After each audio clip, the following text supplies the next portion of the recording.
Hey, it's Game Hydro. We're playing Falltopia Tower Defense. Got some tips, tricks, and strategies to help you get farther, faster in the game. So, obviously, grinding is a little bit of an issue in this game, as you probably found out starting at around Chapter 5. So, there's obviously lots of things you can grind. Some of them not so obvious, though. Starting with the obvious is the patrol. Now, not only can you claim the idle income and items such as upgrade stones and all kinds of other goodies, including gems, but you can use your energy to do either 1, 3, 5, 10, or 20 patrols at a time. And over in the energy area, you can claim 1 free pack a day. You can get refills of 15 at a time by watching ad videos, or you can spend gems for more energy. So even on days when you're not planning on playing too much, go there and claim your energy. Once it builds up enough, you can do that 20 patrol claim if you want to. The coins, the main use for those is over here in the stat boost area. You can use those, obviously, to boost your stats. Obviously, I think most of us do the attack first, but don't sleep on hit points. Hit points are really valuable also. Defense, once you get to a certain point, defense is kind of superfluous because you'll eventually get to the point where most of the enemies, aside from bosses, are only taking away 1 hit point at a time. So then you have to start hyper-optimizing in order to beat bosses a little more quickly. But that also presents its own set of strategies and whatnot. Equipment, you can gain attack power, defense, and hit points depending on what you equip. So tap on the cannon up here. That's attack plus skill damage. The shield is health, strictly health. And then the chip, attack plus defense, attack plus defense. And then down here, the battery, health plus defense, health plus defense. So know exactly what it is that you're boosting when you upgrade something. Now, when you level something up, you're not leveling up the equipment itself, you're leveling up the slot that the equipment goes in. So as soon as you replace the piece of equipment with another piece of equipment, the level will follow it. For example, we're going to take this chip, equip it, and as you can see, it just hit level 10. Now I'm going to switch back, though, because, oh, look at that. We got 3 chips that we can merge. Possibly? Okay, never mind. Just level ups. Misread that one there. Warbringer chip. Yeah. So we put the green chip back, the level followed it, and then you have all this stuff, such as the tower. The main tower unlocks later, collectibles unlock pretty early, and a lot of the stuff that you don't exactly know what the use of it is that you earn is collectibles. Each one boosts your statistics somewhat, and then you can use your power shards to boost the level of the collectibles. Now for merging, obviously 3 identical grays equals green, 3 identical greens equals blue, 3 identical blues equals purple. Once you get to the purple level, though, it kind of changes up a little bit. For example, this is any 2 purple batteries can boost it. So obviously you don't want to merge away the other piece of equipment that you have in your current equipment. But once you get a replacement or a new purple piece of equipment, go ahead and merge it. After that, it becomes, let's go over to merge again. After that, it gets merged into, all right, let me start from the beginning. So the that battery that we were trying to merge is a purple +1. So a purple plus nothing can merge with only one thing to become a purple +1. And the purple +1 can merge with 2 things in order to become purple +2. And then the purple +2, that's got to merge with I believe 2 identical purple +2s in order to become orange, aka legendary. So the merging gets a little tougher on the way up, but the fact that for the most part they don't have to be identical makes things a little easier and makes it feel a little bit less pay to win. All right. So gems, best use for your gems is obviously chests where you can gain some equipment. So typically you got event chests, you got secret chests, and you'll see on the left side what they call the pity system. Get epic equipment in 10 opens, get S tier epic in 60 opens. Now you can get epic and S tier epic earlier. When that happens, the pity system on the left side will reset. For example, in the limited secret chest, I was at get S tier epic in 54 opens or something like that, and then my very next purchase, I got an S tier epic gear, so it reset. Feeling lucky though. Let's go with, let's go with the legendary event chest. See what we got. Obviously nothing too uncommon there. You can watch ad videos to get free rare and epic chests every day. 3 videos for rare, 1 video for epic. Do that. Even if you just get upgrade stones, you can still boost your stats by upgrading your equipment slots. You always want to do that. One of the more underrated places that you can grind is over here, especially now you can do the energy tower chest expeditions. I like to sweep those because the reward typically does not jump too much from difficulty to difficulty. So you can do that to save time. Sweep. Oh, sweep. And then over here, sweep again. Now and then you can watch ad videos to do more sweeps or more tries at it if you want. But all right, got some chests from that actually. So I'm going to go open the chests and lots of gold. You can't sweep Galaxy Defense though. Galaxy Defense, I would argue, is probably the most important one because not only do you get coins and upgrade materials as well as, well, obviously more tickets, but each time you beat 10 levels, you will get 5 free epic chest tickets. Now, for this level, because all these other shooters are only doing 1 damage to me, I like to just micro-target, to just start targeting the boss right away. Screw these other guys. And screw the meteors. They only do 1 damage. Just ignore them and let them hit your shield. You don't get any points for having a perfect score. Now, when you are at a multiplier of 10, the level can be extra difficult because you got this boss. The boss is the only thing that does any real damage to you. Everything else just does 1 hit point at a time at this point, as long as you are keeping your defenses fairly well upgraded. All right, got rage now. This is going to come right down to the wire. Hopefully the boss doesn't damage me too much. And we won it. So now we're just going to knock off the rest of these guys because unlike on the main levels, you got to knock off everybody. And then the levels that aren't boss levels tend to be pretty easy. So we're going to claim our gold keys, go back to the store. Let's open some epic chests. 1, skip all. And there's an epic shield chip.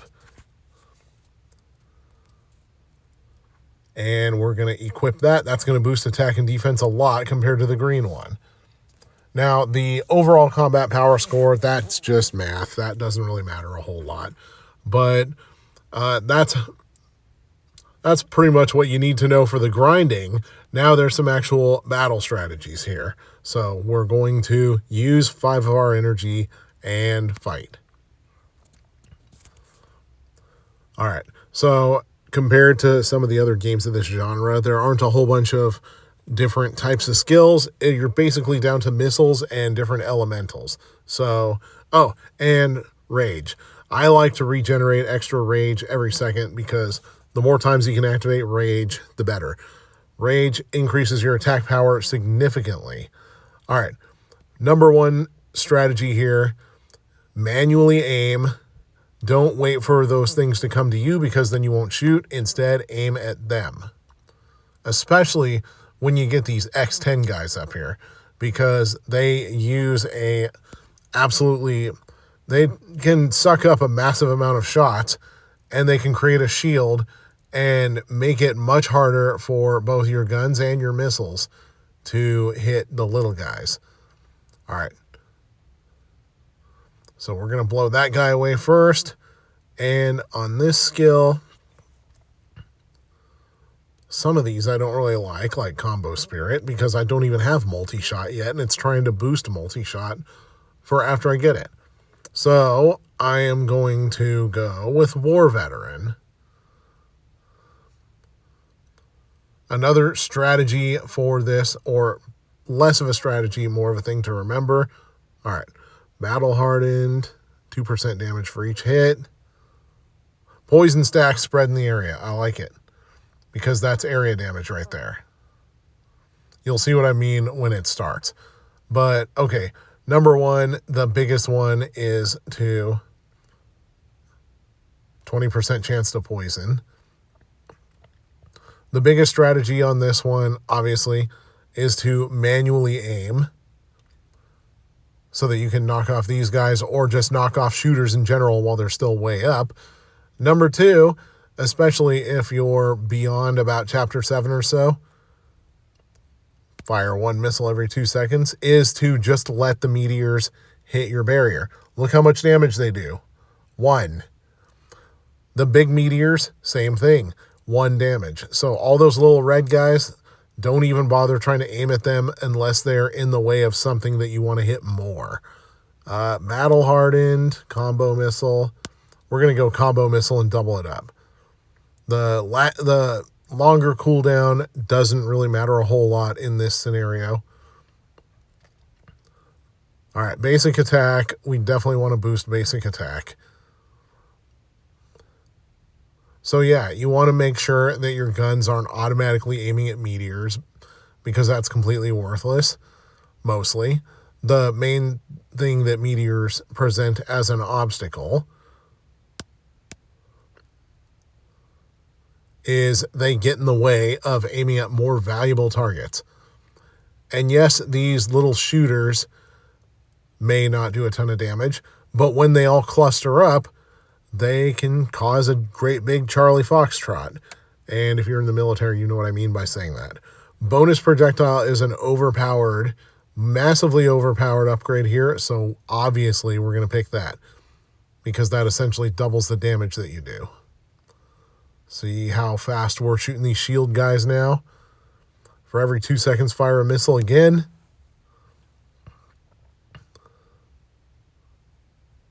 So with these strategies, this level is much easier than it was before. I believe that Chapter 5 or Chapter 6 is the first one where you face these shield guys with X10. All missile cooldown reduced, missile damage higher. And for levels like that, if you're just letting your character shoot automatically, then these things can cluster up real quick and make a mess of everything. So like we said, aim at them first. Your missiles will automatically fire anyways, and so will your secondary gun, your tower. So just let them take care of the little shooters when you got one of these big ones on screen. Makes things a hell of a lot easier. That's why I kind of like to boost the number of shields I get. Because then, or excuse me, the number of missiles I get, because then the missiles can just automatically take care of the stuff that I decide to ignore. Should be getting to the boss at some point soon. But for now, I'm going to keep targeting these, I'm going to call them tanks up here. Keep targeting the tank dudes that suck up all kinds of damage. Now, those tank dudes don't typically actually do a whole lot of damage to your barrier themselves. They just block you from shooting the things that do damage to your barrier. We're going to boost attack by 20%. Cosmic Harbinger is somewhere up there, but I can't see it yet. However, we know it's going to come down the middle. So when the boss shows up, aim for it right away. Because unlike in the mainline levels, unlike in the event levels, in the mainline levels, once you destroy the boss, everybody goes away. At least that I've seen so far. They may decide to just shift it for some levels. But as you can see, we're already halfway through the Cosmic Harbinger. So we're going to keep that going.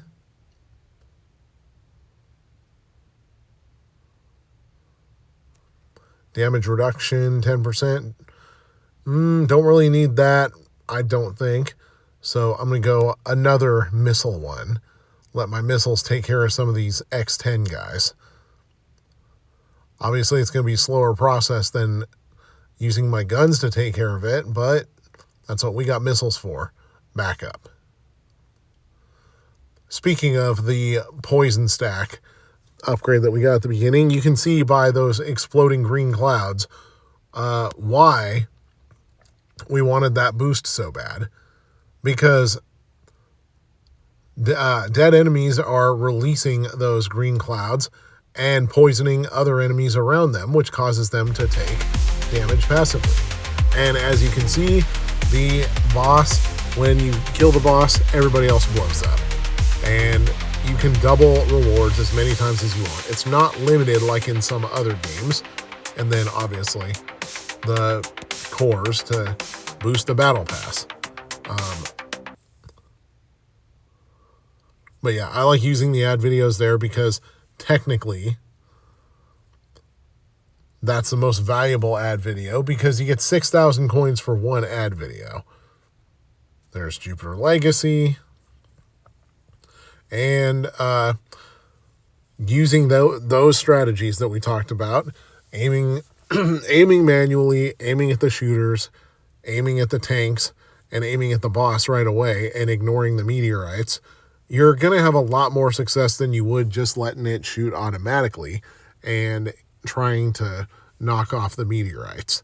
Let the meteorites hit you while they're big. They still won't do a ton of damage. There's even some bosses in this game that will just ram your barrier and then die instead of trying to shoot your barrier or do damage in another way. So technically you do have the option to let them hit your barrier. And in this game, unlike other ones, you don't get any bonus points for how much health your barrier has left. So basically all you're trying to do is survive. Now make sure to claim chapter chests. You get some good rewards there. You get a lot of free gems that way. And then quest completion. You want to do that. Although you may also want to exercise the option when you have 100 daily points to not claim quest rewards until it turns over so that you can just claim them easily the next day. Or you can claim them and try to fill the weekly quests as fast as you can because those are worth quite a bit. And pretty much most places that you see red dots, that either means you got something free to claim or something to upgrade. Not always, but sometimes. All right, thank you for watching. This is Game Hydro. Please like and subscribe. Let us know what else you might want to see about Falltopia from us.